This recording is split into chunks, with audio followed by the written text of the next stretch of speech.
This is a thread from Svetlana Lokova, January 18th, 2020. Bear in mind that though I am a man reading this, please remember that this is the voice of a woman. Here goes. I was living my life in England as an academic. I was 9 months pregnant with my first child. My life was destroyed when my name was used in a corrupt political game. Stefan Halper peddled lies about me, General Michael Flynn, and Donald Trump. Halper masqueraded as a quote-unquote professor at the University of Cambridge in England. Halper is a veteran, dirty political operative. He is a spy. Halper embroiled me, an innocent woman, in a conspiracy to undo the 2016 presidential election and topple the president. For 40 years, Halper has been intimately involved in clandestine campaign intelligence gathering operations. The New York Times reported in 1983 on Halper's first operation, quote, to collect inside information on Carter administration foreign policy, identified Halper as the person in charge.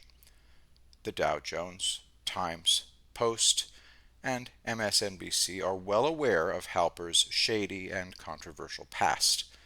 Halper's father-in-law was Ray Klein, a former deputy director of the CIA and director of intelligence and research at the State Department. Halper is a veteran political operative. He has participated in or been associated with dirty tricks and scandal his entire life. Halper is an accomplished political operative linked to several dirty trick campaigns. Halper was a co-founder and chairman of Palmer National Bank from 1983 to 1990. Halper had no banking experience. As part of the Iran-Contra scandal, the bank was used to funnel money to a Swiss bank account and ultimately to the Contras.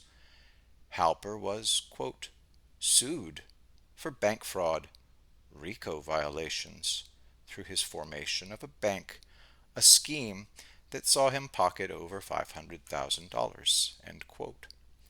Halper settled out of court. Quote, it would have subjected Halper to federal charges for wire fraud, bank fraud, perjury, etc. But Halper was never prosecuted. Halper was caught in possession of crack cocaine whilst driving. He got away with a fine, and Halper's case files were destroyed. Every single time that Halper gets exposed, be it spying, drugs, fraud, the deep state covers for him. For 40 years, the deep state covers for Halper. Stefan Halper, a subject of 2 congressional and a special counsel investigation for election meddling, tried in court for possession of crack cocaine, sued for bank fraud, RICO, and 1984 to 2001, a senior advisor to the Department of Justice, paid by the taxpayers. Halper is the master manipulator of the media with decades of experience and contacts. His media portfolio includes a weekly nationally syndicated column appearing in 30 newspapers, appearances on ABC, CBS, NBC, the major cable programs, and radio. In 2004, Halper appears at my university in England, flush with cash.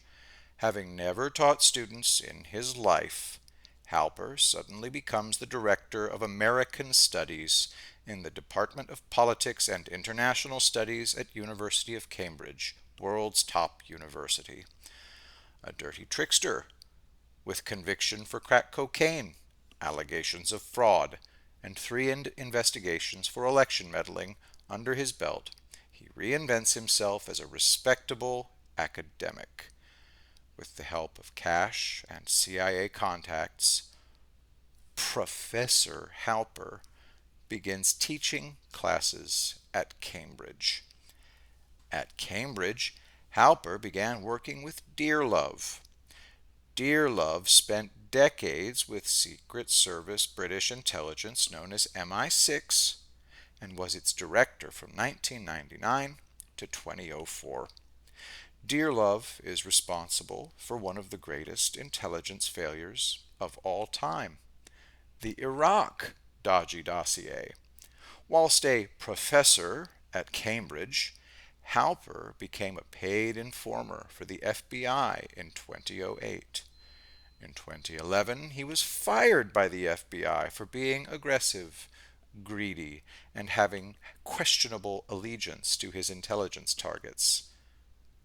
Yet the FBI rehired him the same year on the last chance.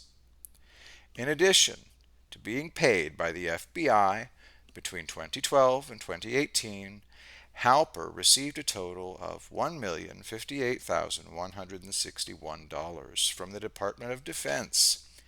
Halper's contract was funded through annual awards paid out of the Pentagon's Office of Net Assessment, ONA.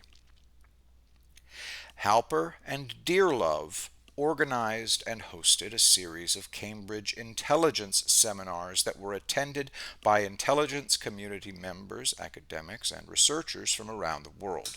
We now know that the seminar was used by Halper as a cover for his other activities. I have been associated with University of Cambridge since 1998.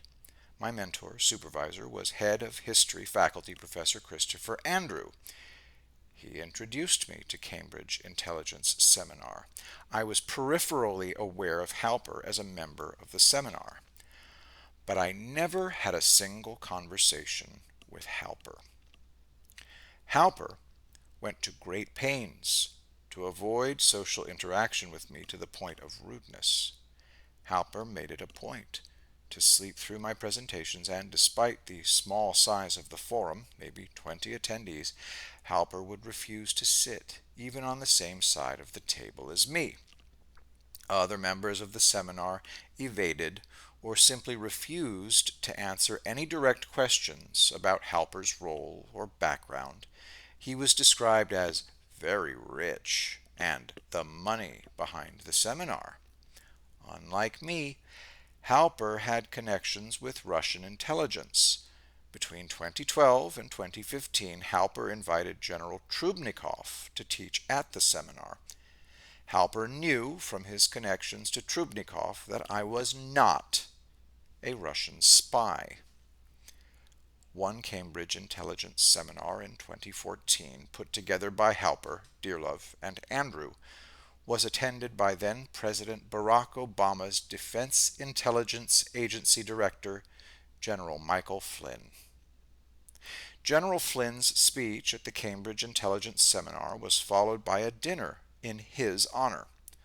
A month previously, in January 2014, Dearlove and Andrew invited me to attend a group dinner with General Flynn at Dearlove's house at Pembroke College. Dearlove, former director of MI6, knew that I was born in Russia. Dearlove had no concerns with me. Dearlove would never have allowed me to attend an event with General Flynn, the director of the DIA, if Dearlove had had any concerns with me. The purpose of the dinner was to promote the program that was to become the Cambridge Security Initiative, CSI, a group chaired by Dearlove. The object of CSI was to advance education in international security and intelligence issues and to help support graduate students, such as myself, while they were studying at Cambridge. I arrived at the dinner with Dr. William Foster. Foster is a fellow in history and vice principal of Homerton College at Cambridge. He is director of studies and senior lecturer at Homerton. At the start of the dinner, Foster and I discussed a troublesome student. General Flynn briefly introduced himself to Foster and me. Approximately 20 people attended the dinner. I sat between Foster and Dearlove on the other side of the table from Flynn. I never sat next to General Flynn. At the end of the dinner, Andrew invited me to address General Flynn. I participated in a brief, public, group exchange with General Flynn and Dearlove. No one expressed any concerns of any kind.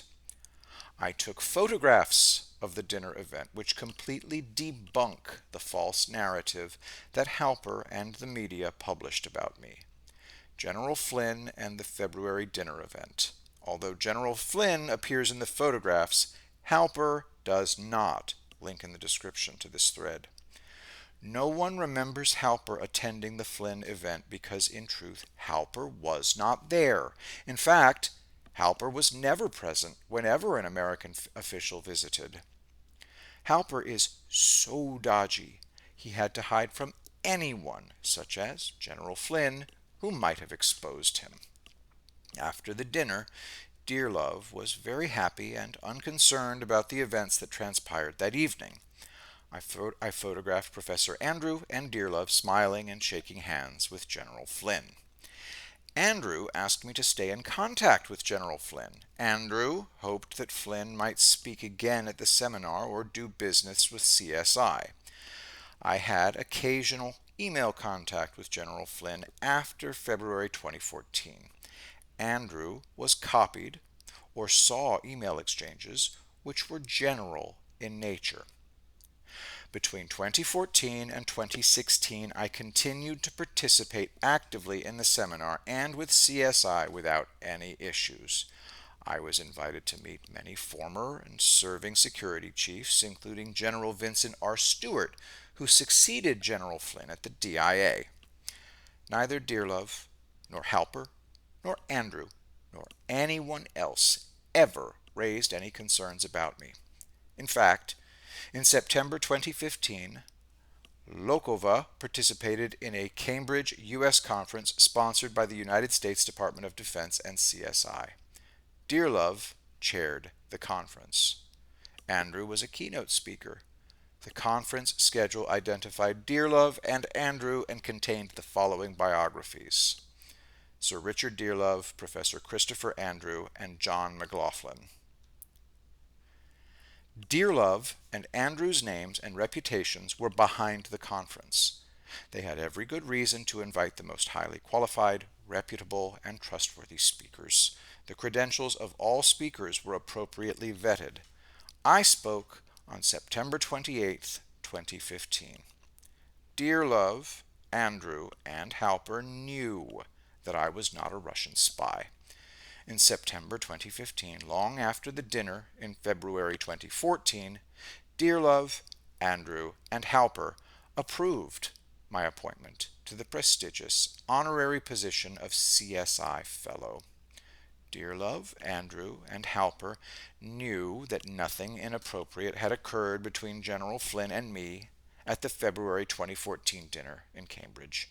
Dearlove, a veteran of British intelligence, never would have allowed me to actively participate in the CSI conference in September 2015, or any other Cambridge event for that matter, if Dearlove had any concern whatsoever with my interactions with General Flynn in February of 2014. In 2014, Andrew suggested I write a book based on my historical material from the Soviet archives. He introduced me to his literary agents. Following the dinner with Flynn, Andrew was so impressed by the quality of my material, he suggested we should co-author the book. A lucrative publishing contract was obtained. I shared all the research with Andrew. Under his editorship, I copyrighted my material in an article published by Routledge in a book in April 2014. The article publicly lists all my sources. General Flynn's visit became a distant memory at Cambridge University. In 2014-2015, I was living a regular life as an academic in England, teaching students, doing my research, publishing papers, giving presentations. Periodically, news about General Flynn reached Cambridge. When General Flynn went into politics with Trump, he became a figure of interest to Halper. Halper received his first SpyGate Department of Defense contract in September 2015.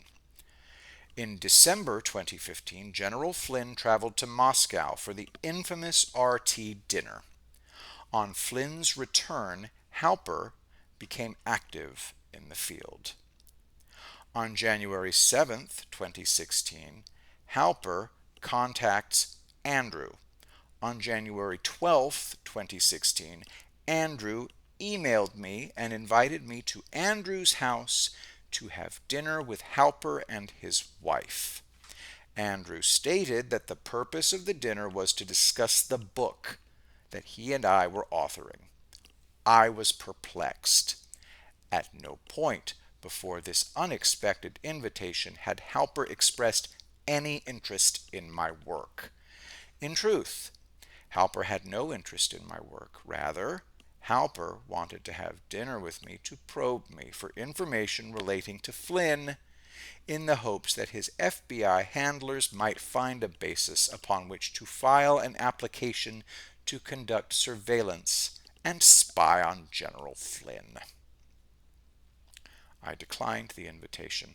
Halper was, in my opinion, a loathsome character with whom I did not wish to share time. I, of course, knew nothing about the operation.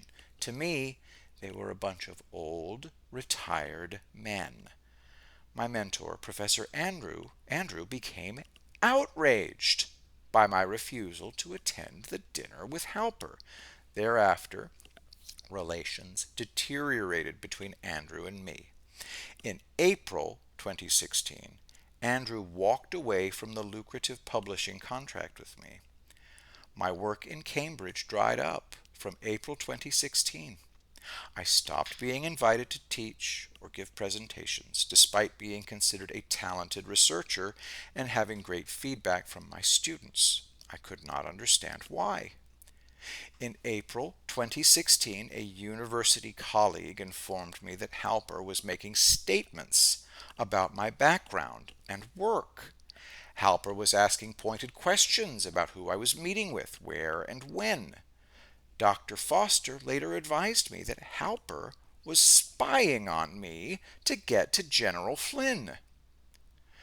Connecting Flynn to Russian intelligence was the foundation and launching pad for the Halper FBI narrative that members of the Trump campaign were colluding with the Russians. In July 2016, Andrew informed me that ludicrous rumors were circulating, falsely connecting me to Russian intelligence. Halper was the source of those rumors, which was explained away to me as academics being jealous. Also in July 2016, Halper resigned from his role as co-convener of the intelligence seminar. Halper reported that he was retiring for personal reasons and heading back to the United States permanently. Halper concealed the fact that his resignation from the seminar was because of his involvement as a spy in an FBI counterintelligence operation. Halper concealed the fact that he was aiding and abetting agents of the FBI in efforts to create the false narrative, the quote-unquote insurance policy of collusion between the Trump campaign and the Russian government.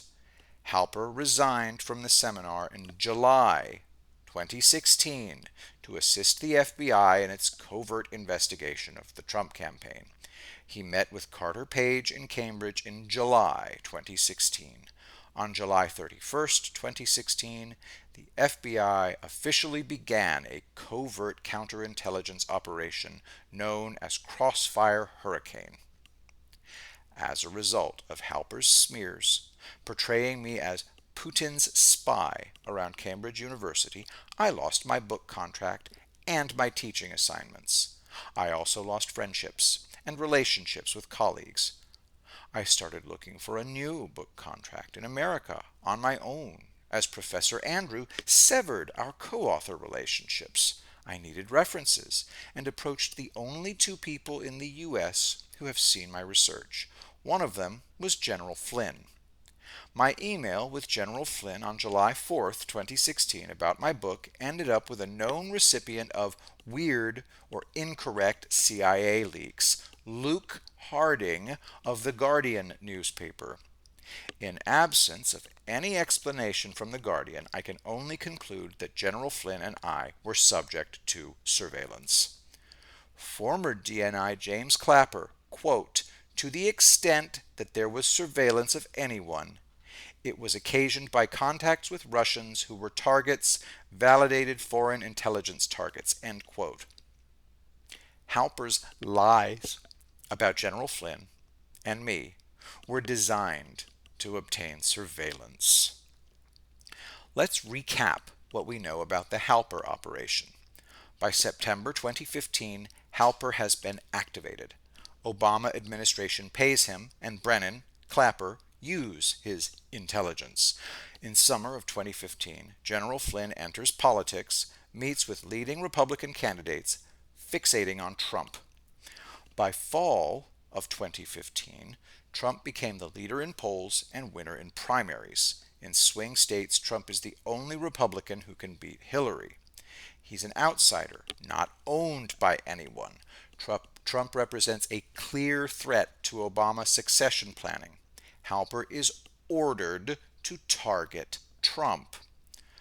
Prospect of Trump-Flynn victory is a deep state nightmare. The patriotic disruptors threaten Hillary's succession, largest threat to existence of the deep state since Carter 1980. Enter Halper, Mr. Election Fixer, with orders to dirty up the Trump campaign. How to dirty up the all-American hero, a white hat, Mike Flynn? Halper fabricated a backstory, twisting events in General Flynn's life since 2013 into steps on the road to treason. Brennan et al. Channeled the spirit of the Cold War. The narrative was lifted from KGB archives, spiced with tales from aged Soviet defectors.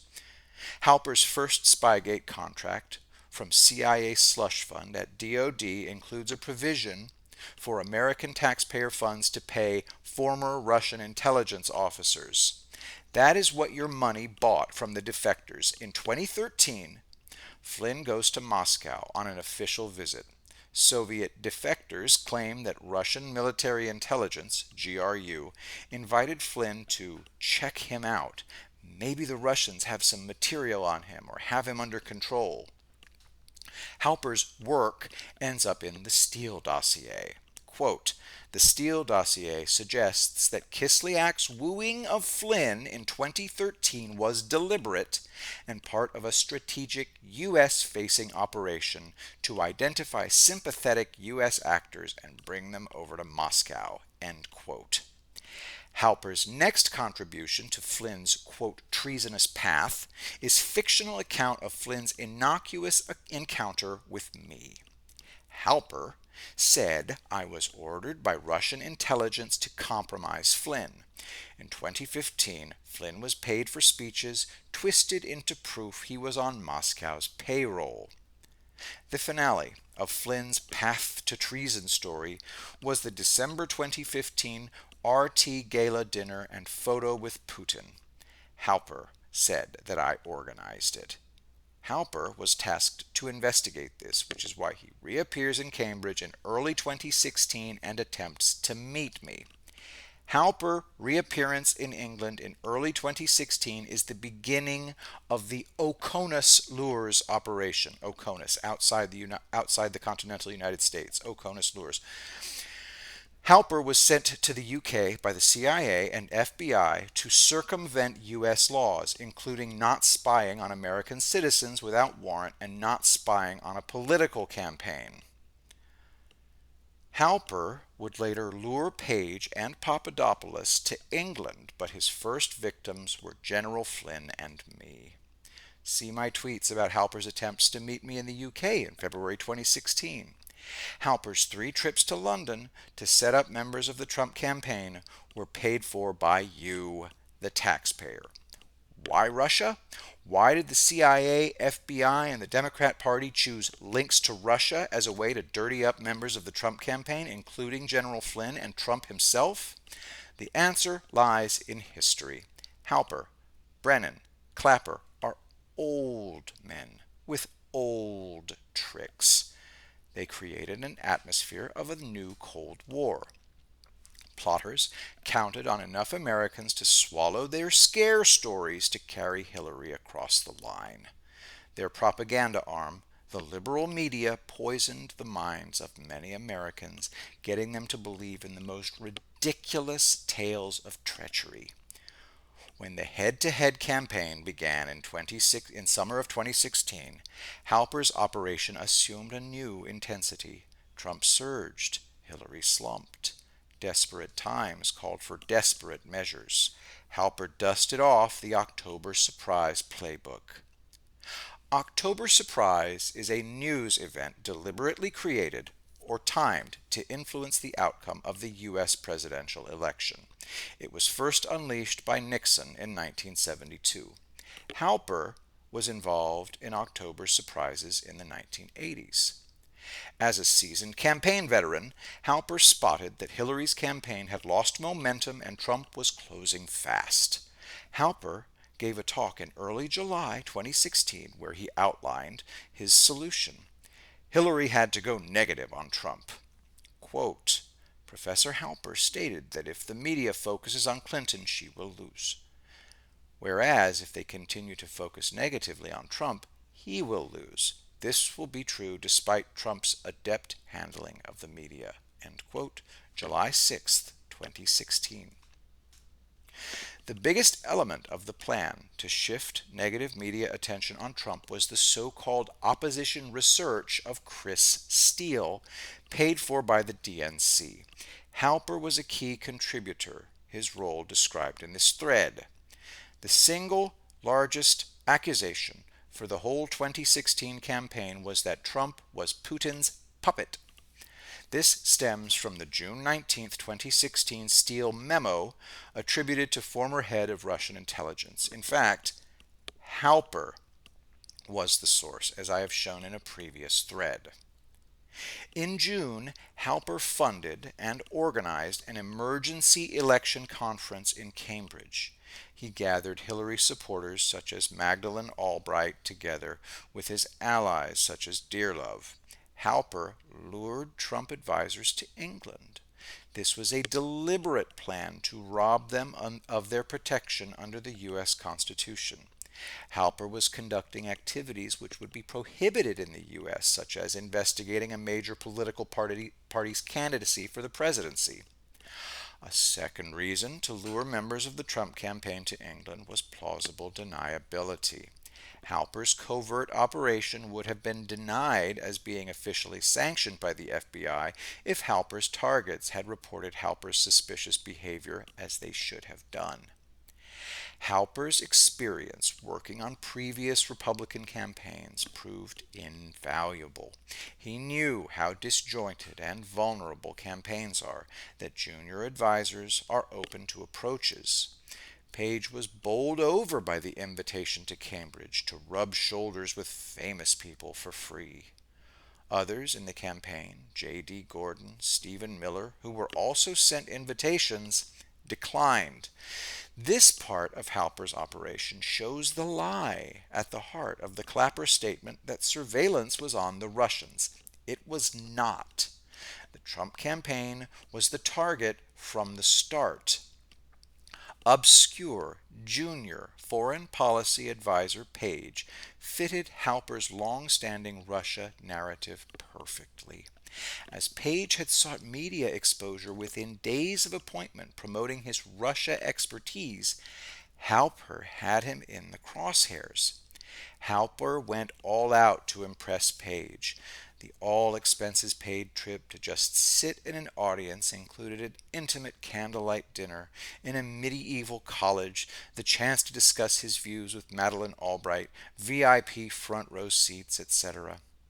Page is targeted by the press. They have false stories about Page meeting Putin's top allies in Moscow, and he gets the star role in the Steele dossier within days of meeting Halper.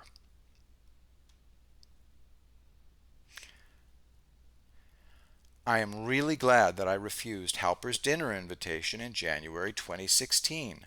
Unknown to me at the time, the dinner was a setup. No doubt, Halper would have worn a wire, as he did with Page and Papadopoulos, and then use it to manufacture more stories about General Flynn and me. While the FBI merely describes Halper as an informant, in truth, Halper is actually a counterintelligence operative. In 2016, Halper actively courted at least three Trump campaign officials, offering to pay for travel and misrepresenting himself as eager to work for Donald Trump. During the 2016 presidential campaign, Halper was a secret source for the FBI. Halper was asked by the FBI to gather information on Carter Page, George Papadopoulos, and Trump campaign co-chairman Sam Clovis.